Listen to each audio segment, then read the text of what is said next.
Trigorama, Quizorama, Jamma, thingamajiggy. I know that I owe you guys your extra credit parts because I left my little sheet of what goods, what, where, when, and how here, and I wasn't coming back.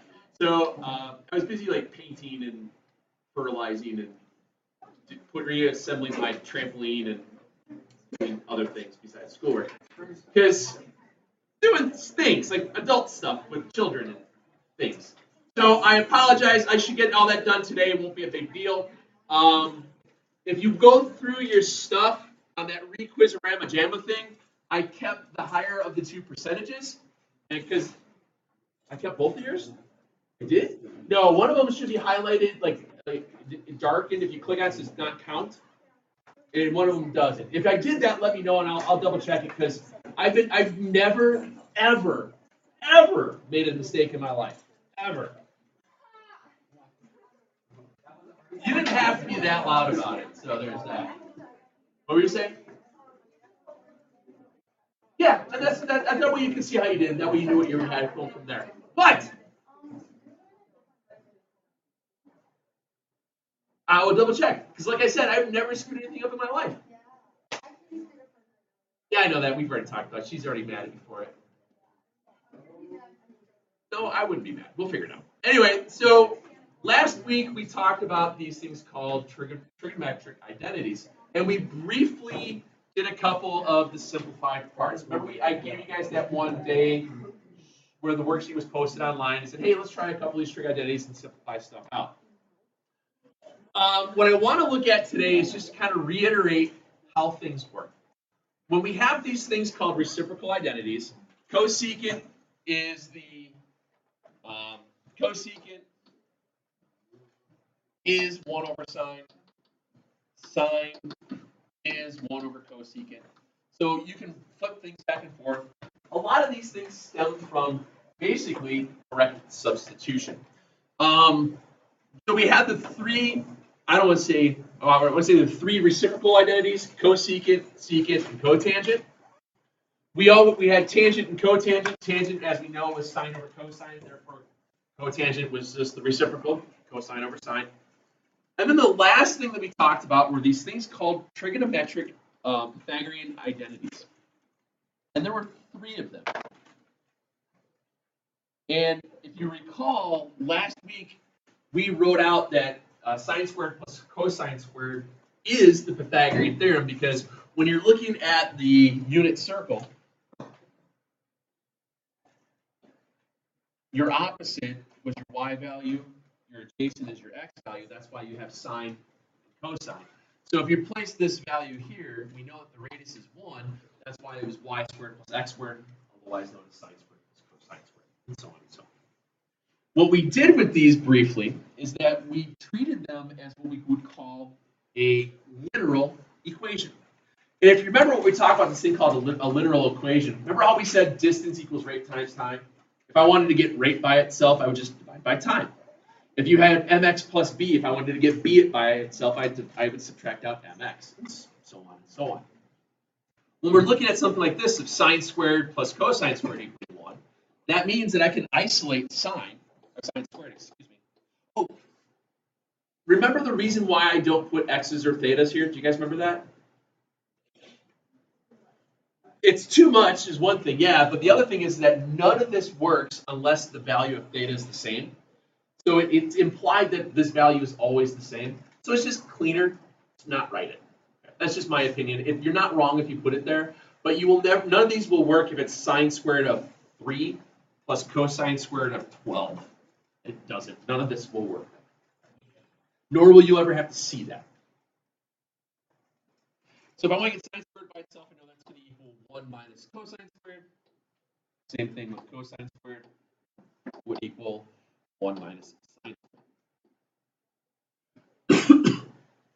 And then I can do the same thing with the other 2 identities as well. If I have 1 plus tangent squared, I want to get tangent squared by itself. What would I do with the 1? Subtract it over.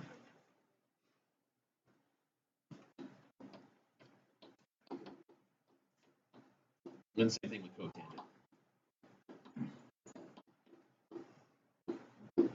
And it just kind of falls into place like that. Those are the only three main identities that we deal with. So we have sine squared, I'm leaving up here 2 plus cosine squared, 1 plus tangent squared, and then 1 plus cotangent is cosecant. All right. So what we did a little bit of last week is we did this thing called simplifying. And basically what that was, just a bunch of reusing substitution over and over and over again to rewrite problems out.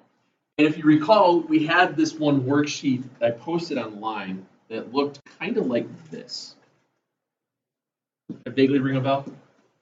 If you did some of these, great, because then we stopped and we did a requiz around my JAMA thing, and then I said, don't worry about this until we get back. And so it's not a big deal if you completely forgot about it, because we're still going to do a couple that we might have already done. So basically, we can do stuff like this. For example, excuse me. If I want to simplify sine squared, cosine squared plus tangent squared into its most basic form, I need to make some decisions.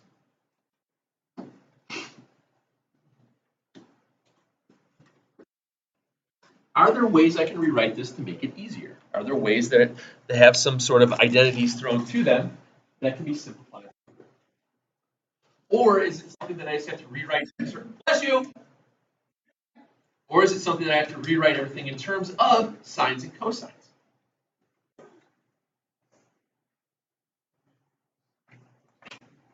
Yep, tangent squared would be sine squared or cosine squared.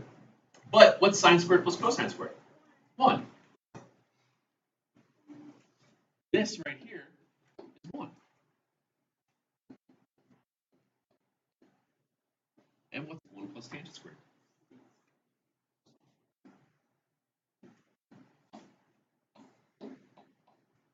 And you're done. Ooh, wow, so cool. Okay, I get it. Not impressed. Hey, knucklehead. Oh my god. Are you flipping her off? No, It kind of looked like it. I thought it was pretty good. I don't know what I'm doing. You're giving her the one-fingered salute. I can see that. Where's your autograph? Let's go. We got learning to do.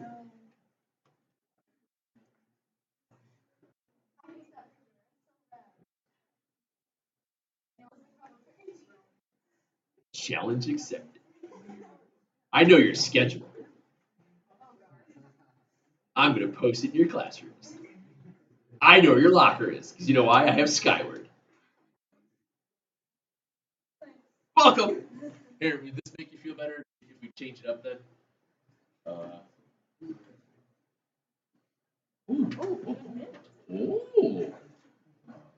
It's weird.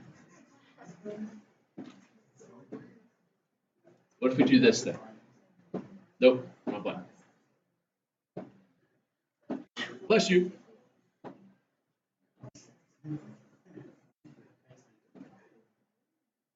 No, we don't know it's you. All right. So, whatever. I got nothing.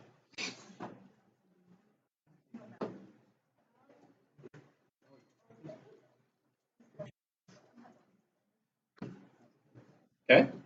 Let's simplify this. Now, today we're going to do something else besides simplify. In a minute here, we're going to do something that's called verify. Verify is going to give you the answer of what it should look like when you're done, which means it's like a proof. It's telling you what to prove. Here, you're kind of like, I think I know what to do, and go on from there. Now, I don't want you to think of it when I say proof as like it's a 2-column proof and whatnot. A lot of this stuff is quite literally direct substitution. You're putting something in for something else over and over and over and over again. Okay. Here, we have cosecant plus cotangent times the quantity 1 minus cosine. Isn't that binomial times binomial? What do you think you should do first? Yeah, FOIL it. FOIL it out. Now, it's going to look weird, but if you start FOIling this out, you're going to get cosecant minus cosecant cosine plus cotangent minus cotangent cosine. And all I did there was just FOIL. I just multiplied everything out like I would normally. It does look really weird.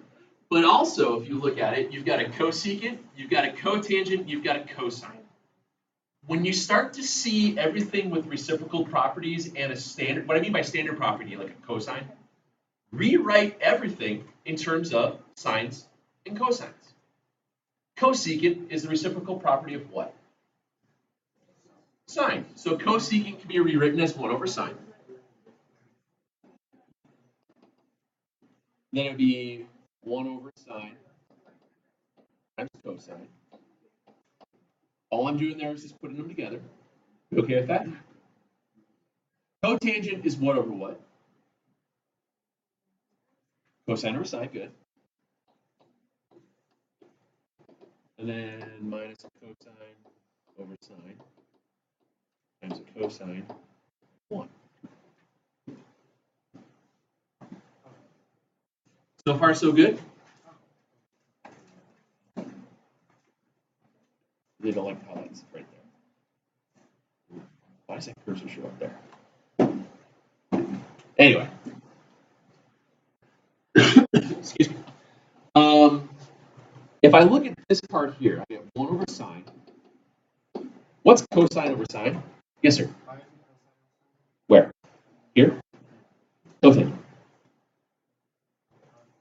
Remember, it's cotangent is the reciprocal tangent. If tangent is sine over cosine, you flip it and you got cotangent. So if I look at these two parts in the middle, I have cosine, over sine, plus a cosine over sine. What happens to those middle terms? They get what? They cross out, don't they? It's minus cosine over sine plus cosine over sine, which means they go away. So you wind up with 1 over sine minus cosine squared over sine. We okay with that? Yes, sir. Minus cosine over sine plus. Because it's minus cosine over sine plus a cosine over sine. Oh, yeah. Think of it as minus cotangent plus a cotangent. They just drop out. Do those two parts now have the same denominator? Yeah. Which means I can rewrite them as a common denominator. So this becomes 1 minus cosine squared over sine. And what does 1 minus cosine squared equal?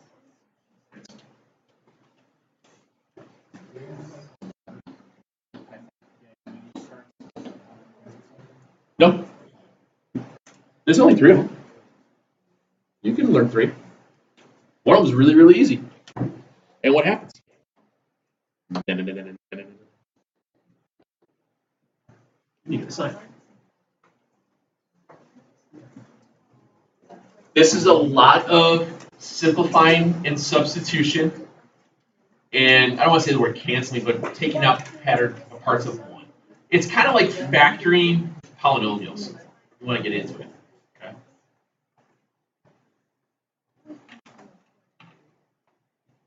Let's look at a different one. Here's a different. Verify.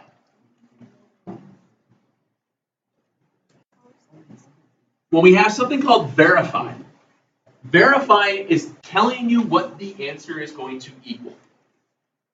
In other words, we're going to make the left side look like the right side. Okay? We're going to move from left to right on these, which means we never touch the right side. We do all of our work on the left. The right side is just going to be the answer that you're going to get. Think about it as you want to prove that you have an angle bisector. Well, in order to prove you have an angle bisector, you have to go through all the parts, get triangles, get corresponding parts, show that something was bisected via corresponding parts, and then you have an angle bisector. You have your answer at the end. You got to fill in the blanks to get to the answer. Well, we just use substitutions over and over and over again. So if I have cosecant and secant, if I rewrite those in terms of cosines or sines, that's kind of what I start these problems with. Secant is the reciprocal property of what? Cosine. So this is the same exact thing as saying cosine times 1 over cosine. And what happens? Bless you. Yeah. I'm done. Okay.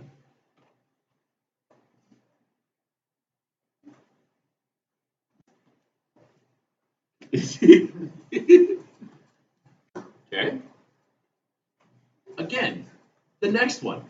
Tangent, cosecant, and a cosine. When you see mixtures of things with multiplication, that means rewrite everything in terms of sines and cosines. In order to do that, then you'll be able to cross things out as you're going around, bringing out pairs of 1. Tangent is what over what? Okay. Oh, I don't mean to get. I'm way out ahead of you guys. I'm sorry. I didn't mean to finish. Write that down first. I don't know if all of you guys wrote down that next one first. I get excited because this is fun. I don't have a hobby. I can't go play golf with this. Awful. I need to go play golf. I'm dying to go play golf. I can't play golf with this. You're boring.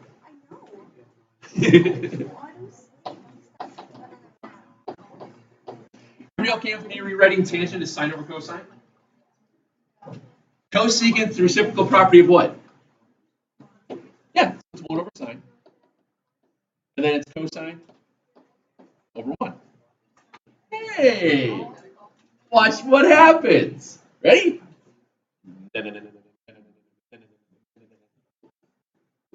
I get 1. Huzzah!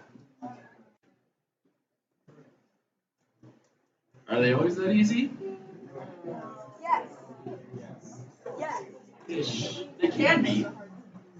They can be. And a lot of times people, guys, a lot of times what you're going to come across with these things is you're going to get stuck because you're going to take 30 steps and it's going to take really like 3 because you'll overlook it. And it's just the silly mistakes that will build in. The reason why we do these things now, and we're going to be doing these between today, Tuesday, Wednesday, and probably a little bit of Thursday, depending on how far we get. And then that way we can do equations with them. Because we haven't finished all the equation junk yet in terms of with these types of problems, because there are some of them that utilize the identities. So we just got to do a couple of quick switcheroonies and figure it out from there. Let's try. For example,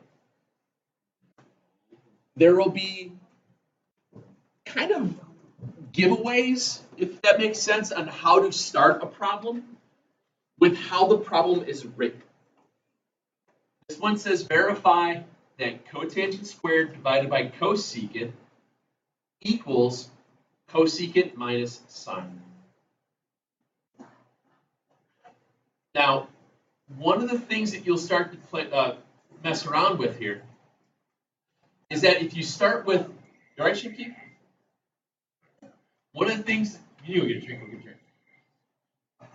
a drink.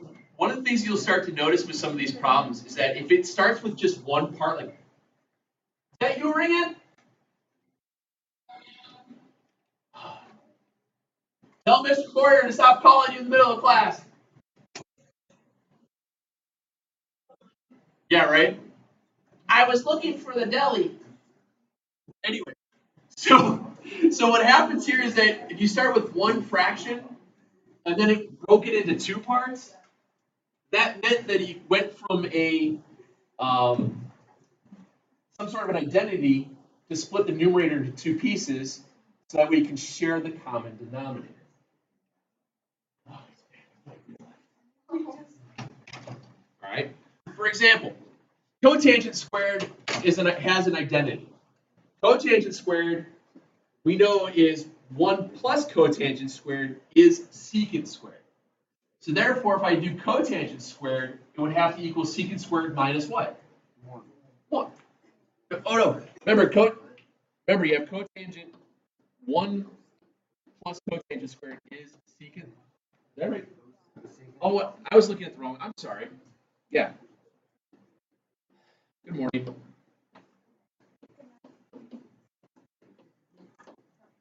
So that means that cotangent squared is cosecant squared minus 1. In my mind, I looked over real quick and I saw secant, so I just said it off the top of my head. So if I replace cotangent squared with cosecant squared minus 1,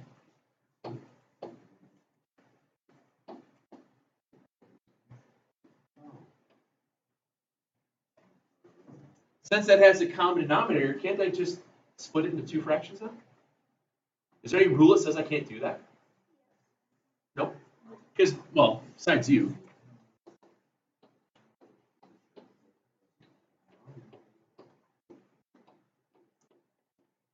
All I did is I created two fractions with the same denominator.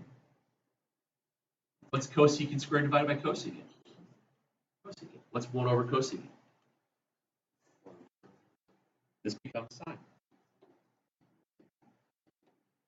You're verified. You're going to utilize reciprocal properties and Pythagoreans to move things back and forth. I know this is probably really overwhelming the first day after about 10 days off, but hey, good times. Yeah, welcome back, right? Merry Christmas. Hey, it's almost Arbor Day. It's the days we plant trees. Okay?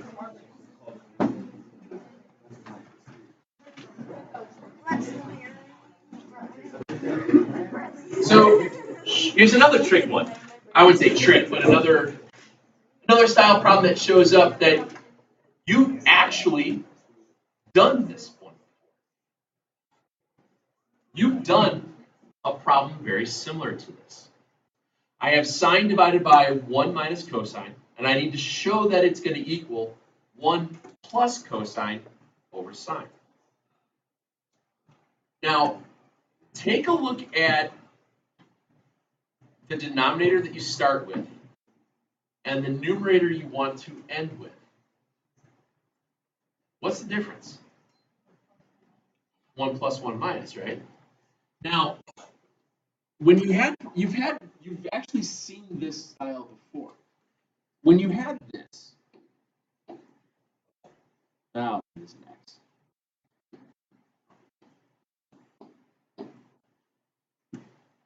Was that a legal way to leave your answer? What did you have to do? Not root 3 over the root 3, we had to multiply it by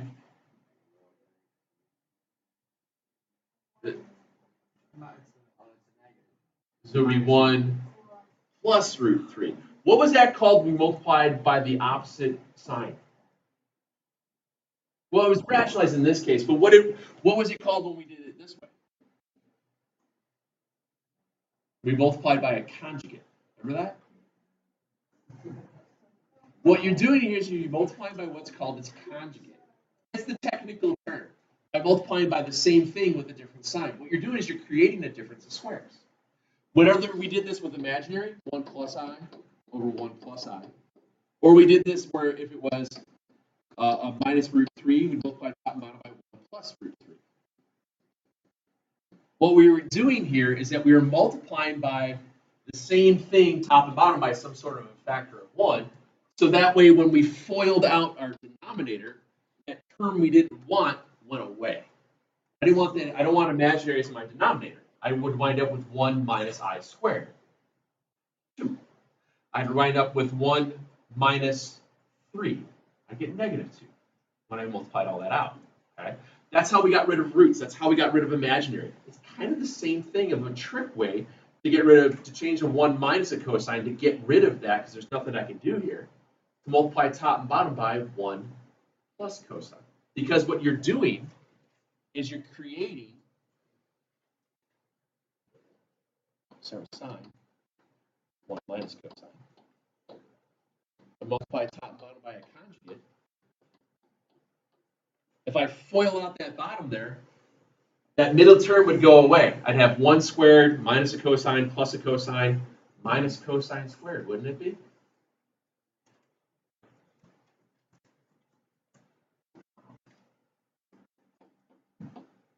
get 1 minus cosine squared. What's 1 minus cosine squared?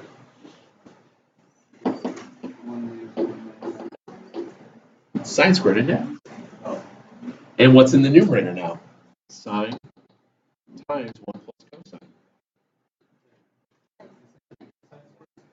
No. Sine squared plus cosine squared is 1. If I move the cosine over, I get sine squared equals 1 minus cosine squared.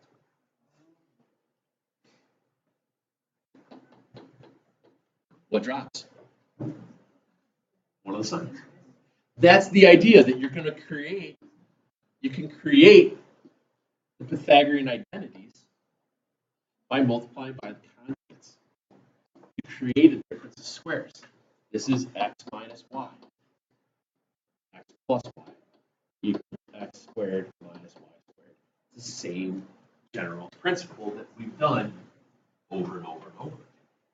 It just so happens to have more letters.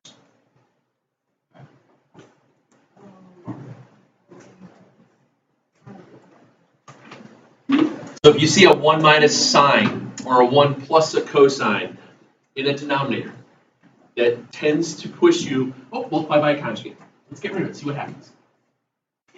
Like I said, it takes a little while to get a feel for this. And I know it's weird. Trust me, all right.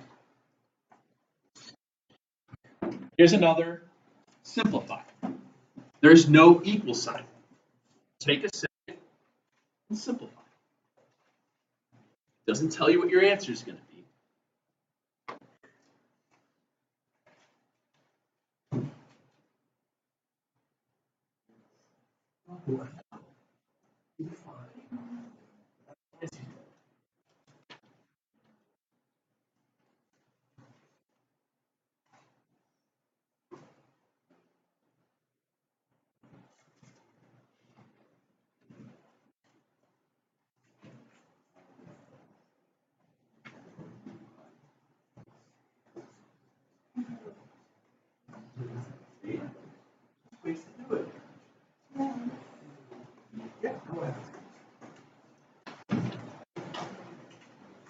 Sometimes they're quick.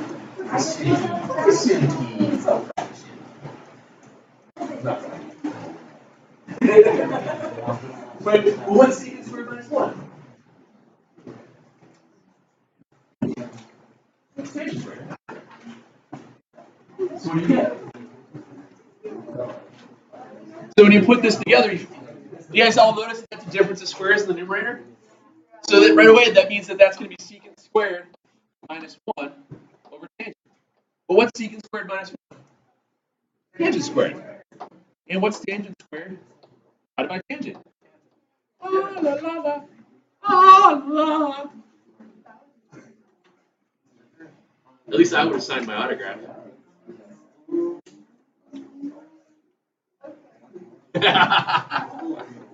Okay. That's too easy.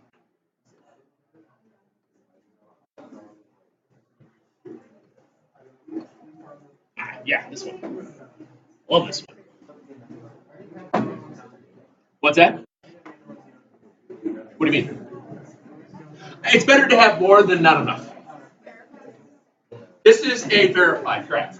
The reason why this is a verify is because why? There's an equal sign. It tells you what your answer has to be in the end. Okay?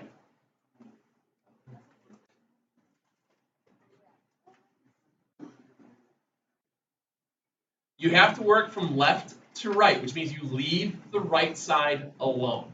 Don't touch it.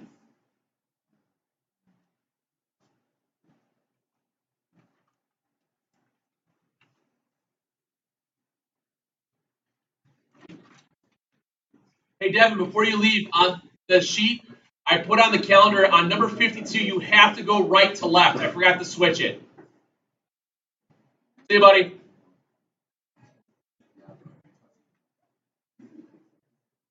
What's that? Well, if you look at it, you see secant squareds and tangent squareds, which means you're probably going to use an identity about secant squareds and tangent squareds, right? I think so. So I know that according to my thing, this is kind of off the side here. I guess I can turn this off. So if I do this, I know that 1 plus tangent squared is secant squared. You okay with that? It's not helping me anything right now. But,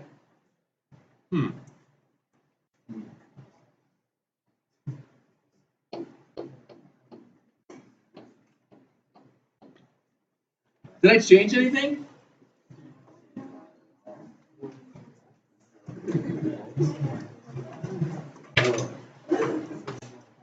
Did I change anything? Because what's 1 plus 1? 2, okay? Now, if I go back to my identity, if I move this over, and I move this over, don't I get 1 minus secant squared equals negative tangent squared?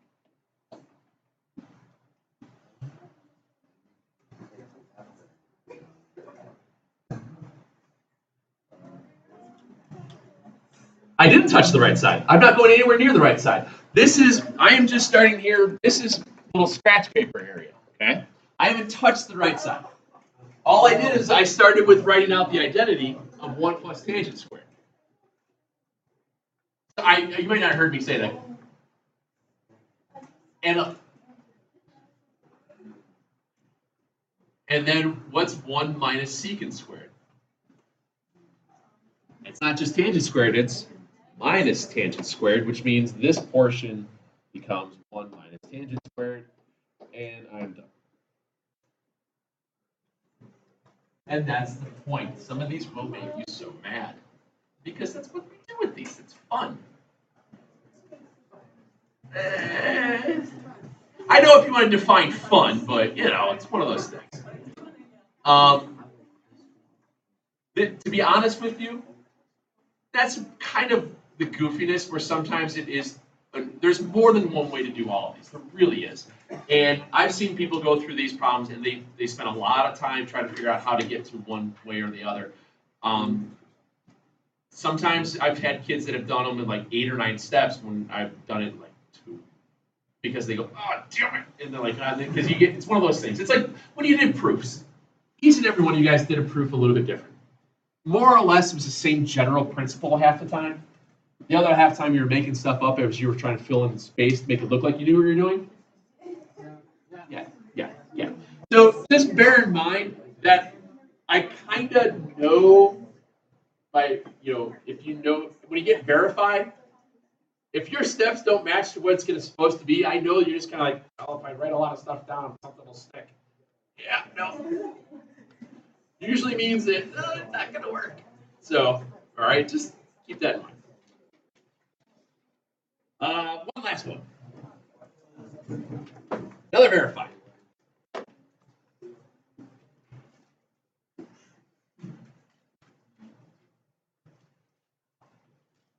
It's like doing a Sudoku, but with or a crossword puzzle, but with weird things.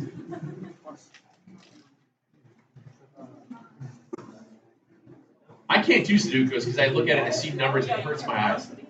Huh? Sudoku, whatever. Potato.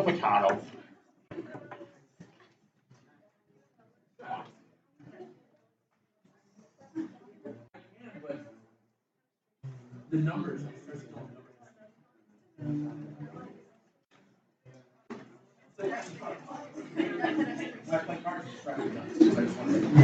Figure out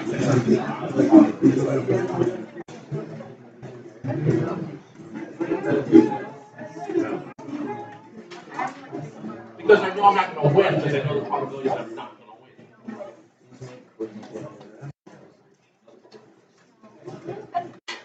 Bless you.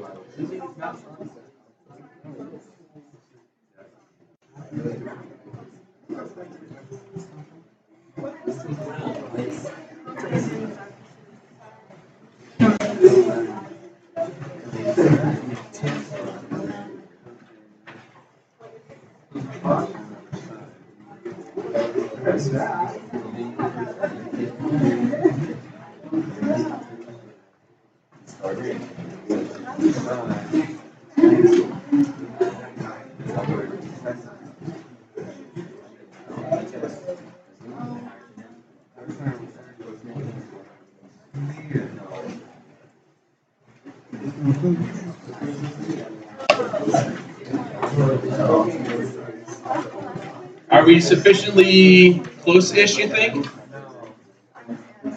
Now, again, I see a sine, cosine, and a cotangent. It means I want to rewrite everything in terms of sines and cosines. Easiest way to start.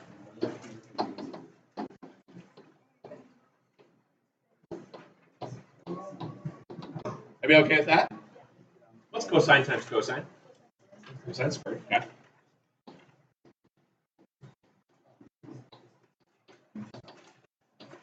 In order to add those two together, what do I have to have? What's going to be the common denominator? Which means fraction on the left needs a? Well, it needs a sign to get. You're right, yeah. So in order to get that common denominator, I have to multiply everything by sine. So then I get sine squared cosine squared. What's sine squared plus cosine squared? 1. And 1 over sine. And you're done. I love it. Wait, what? What happened? A lot of times. Yes, sir. Shh. Hold on.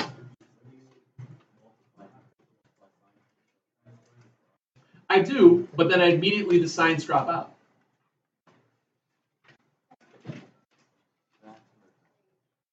Because remember, when we did this before, when you had rational expression, we had like x plus 3/4. To get a common denominator, you multiply everything by 4.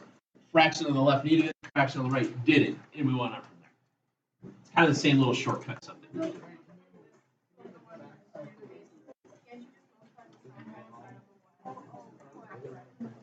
I'm sorry, I didn't hear what part were you at?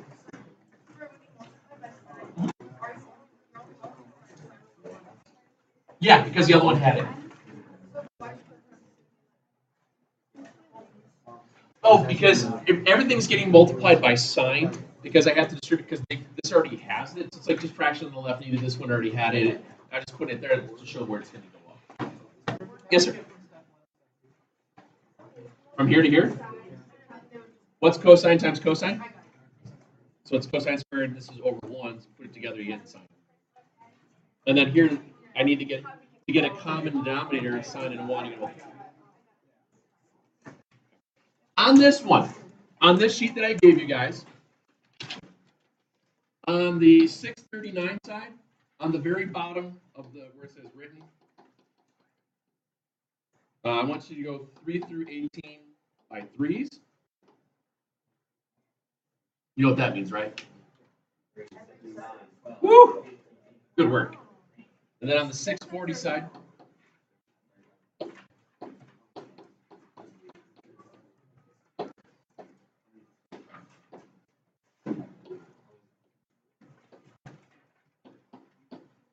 and I want you guys to do 52, but I want you to go right to left because you can't go left to right. It's weird. So when you get to 52, just rewrite it as this. Tangent plus cotangent times cosine plus sine. And you want it to equal secant plus cosecant. Okay? Just flip-flop it. Okay? Flip-flop it. You have to flip-flop that one, otherwise it will not work. Yes, sir. Yes, sir.